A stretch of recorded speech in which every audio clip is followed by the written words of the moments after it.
चाय बनी है, चाय।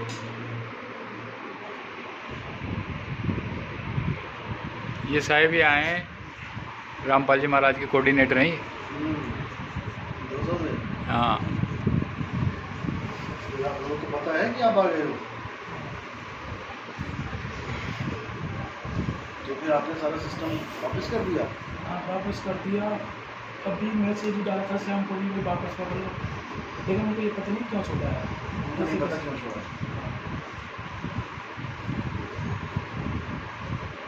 करके परिणाम करेंगे इसलिए नहीं बताया। अगर वो बोलेंगे कि क्यों छोड़ा भाई, पता लग गया उनको, फिर क्या करोगे?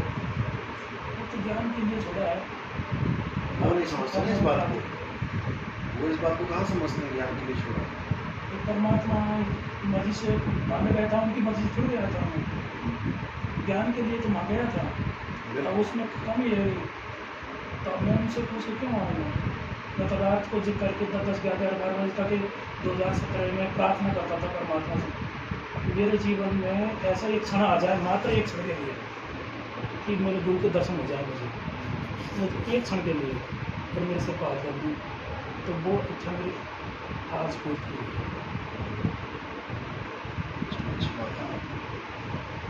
कितने सालों के जुड़े हो वहाँ पे? इसी पूर्णिमा को जो कल बुद्ध पूर्णिमा को 6 वर्ष हो गए पूरे। 6 साल पूरे हो गए। तो 2014 गए हुए भी 6 साल ही हो गए थे, 5 साल नहीं, ज़्यादा हो गए। 2014 थी।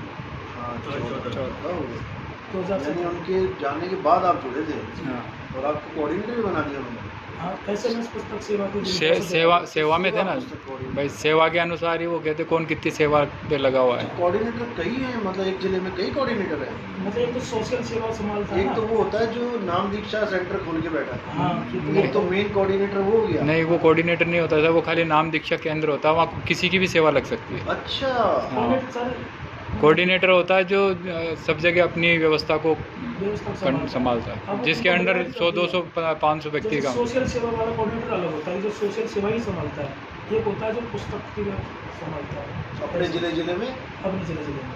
एक होता है जो स्टेट को संभालता है, एक होता है जो तहसील को संभालता है। ऐसी भावना है। आप थे कोऑर्डिनेटर। पुस्तक वाले तो चलो, अच्छी बात है। और ज्ञान कब से सुन रहे हैं हमारा? मैं आपको ज्ञान आपने फर्स्ट बार डाला था, जिस दिन यूट्यूब में डाला था उसी दिन मेरे पास में था, उसके 1-2 मिनट बाद। अच्छा जी। और मैं लगा, लेकिन मैं पता नहीं किस्मत से किसी संजय भगत जी से मेरा संपर्क हो गया। संजय कौन? संजय मैं बाईपेस पे मिला नहीं। हाँ, संजय जी वो जो मेरे रामपाल जी महाराज शिष्य रहे, फिर जो बैराग साहब के शिष्य हुए। अच्छा, जौनपुर वाले। भाई फोन पे बहुत बातें होंगी। ओके। मैं आपके 2020 में आ रहा था आपके पास में। अच्छा। उन्होंने मेरे को विश्वास कर दिया। अच्छा। उन्होंने मुझे वहाँ बुलाया था, प्रतापगढ़ कहाँ था। अच्छा, जाके देख लेते ना क्या बोला था। यही नहीं गया। अच्छा। उसके बाद नहीं हुआ कांटेक्ट संजय से? उसके बाद कांटेक्ट नहीं हुआ संजय से? नहीं हुआ, मैंने चौथे ब्लॉक कर दिया। क्योंकि मैं इस चीज़ में इतना ज़्यादा रमा हुआ था कि जैसे खून में रम जाता है ना, ऐसा रम गया था। अच्छी बात है, तभी आगे का रास्ता इसमें निकलने में। और साहब जी आप कहते थे कि भाई जब तक आप पूर्ण रूप से नहीं समझ पाओगे ना, तब तक। तो फर्स्ट में तो मैंने ज्ञान कुछ रुचि से नहीं सुना था आपका, मैंने इसे सुना था कि कह के आ रहे हैं। फिर मैं इनको दोबारा जब सुनने लगा ना, तब बेट लगा फर्स्ट बार में तो मैं नहीं कर पाया। पहली बार में नहीं समझ में आता। एक ही सत्संग को 10-10 बार सुनना पड़ जाता है, कई बार तब समझ में आता है, क्योंकि वो चीज़ ये पता ही नहीं है क्या बताया जा रहा है। राम सिंह भगत जी से वो झड़प हुई थी ज्ञान के आधार पर, मोबाइल पर। इन्होंने दूसरे से चाहिए मुझे जीने का पुस्तक चाहिए, इस तरीक़ा से बोला था। मिल जाएगी। तो इन्होंने पृष्ठ पे ये क्या लिखा है, ऐसे जवाब इन्होंने फर्स्ट में ऐसा सवाल किया मेरे से, तो लेकिन मेरे चला नहीं आ गई थी। मैं ये सोच रहा कोई मजा लेगा ऐसे, तो आपके पास पुस्तक है ही है, तो मुझसे क्यों परेशान है, आप पुस्तक क्यों चाहिए, आप तो कोई ऐसे ही है, ऐसे करते रहते हैं हम तो, क्यों पुस्तक सेवा सवाल आते रहते 50 फोन आते। तो मैंने ऐसे सोचा कि ये मिल रहे हैं। फिर उन्होंने अच्छी बातें की थी मेरे से, तो भाई मैं जान रहा ये तो कोई अच्छी बात है। फिर इनसे मैंने कहा था मुझे पहचान नहीं लगती। कोई बात नहीं। देर आए दुरुस्त आए। होता यही है कि अपना कल्याण कैसे होगा, बस मंत्रों से होगा, तंत्रों से होगा, पूजा पाठ से होगा, कैसे होगा किसी को जानते हैं। मोटो कहाँ ढूंढे रे बंदे, मैं तो तेरे पास। बस ये पास ही नहीं बता पा रहे ये लोग, इसीलिए मंत्र दे रहे हैं। जो चीज़ आपके पास पड़ी है उसको पाने के लिए मंत्र की क्या जरूरत है।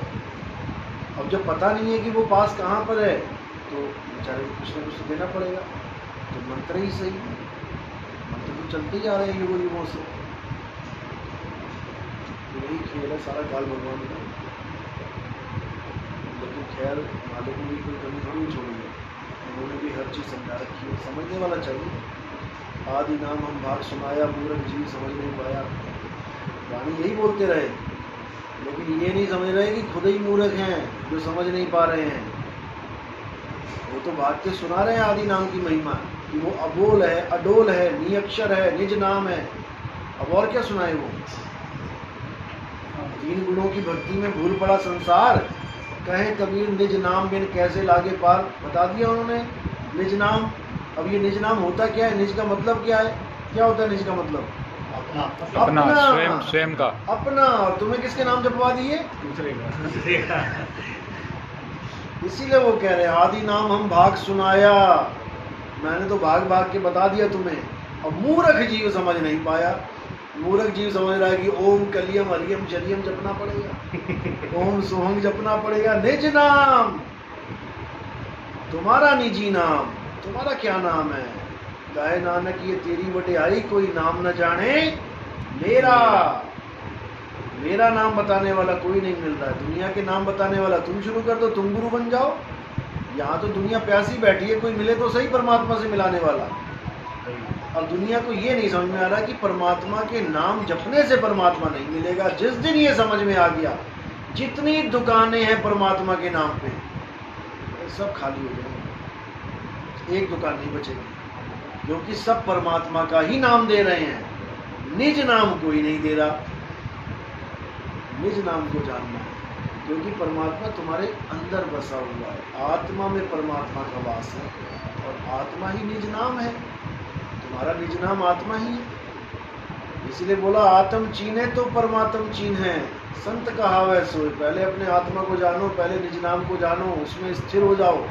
फिर जो तुम्हें अचल अवस्था प्राप्त होगी वही है परमात्मा।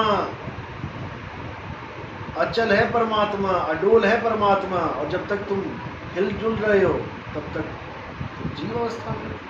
इतनी सी बात है।